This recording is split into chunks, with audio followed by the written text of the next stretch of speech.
नमस्कार मित्रहो, महाराष्ट्रातील लोकसभेचे मतदान संपले.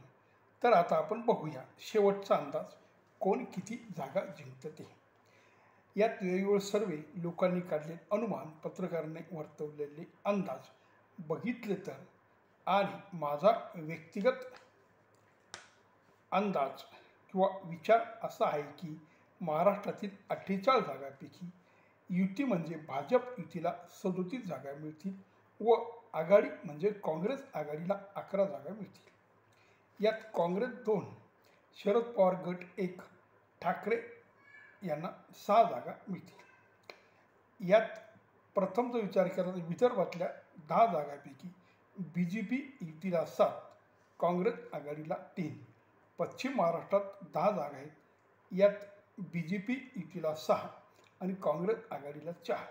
मराठवाड्यात 8 जागा आहेत. यात BJP युतीला 7, मराठवाड्यात 8 जागा, BJP युतीला 7 आणि काँग्रेसला 1. उत्तर महाराष्ट्रात 8 जागा आहेत. BJP युतीला 6 आणि काँग्रेस आघाडीला 2. मुंबई यात सर्व जागा BJP जिंकेल. एखादी जागा आघाडीला मिळू शकते. कोकण 2 जागा BJPला मिळतील.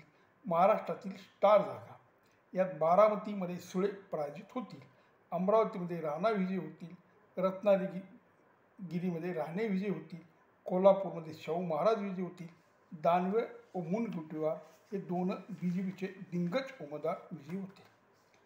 नाशिक आणि धुळ्यामधून युती विजय होईल, पण भारती पवारांना फटका बसू शकतो. तसं हिना गावित यांनाही फटका बसू शकतो अशी शक्यता आहे. मात्र नाशिकमधून गोडसे, रावेरमधून खडसे आणि धुळ्यामधून सुभाष भामरे डॉक्टर विजयी होतील असा माझा अंदाज आहे. नमस्कार.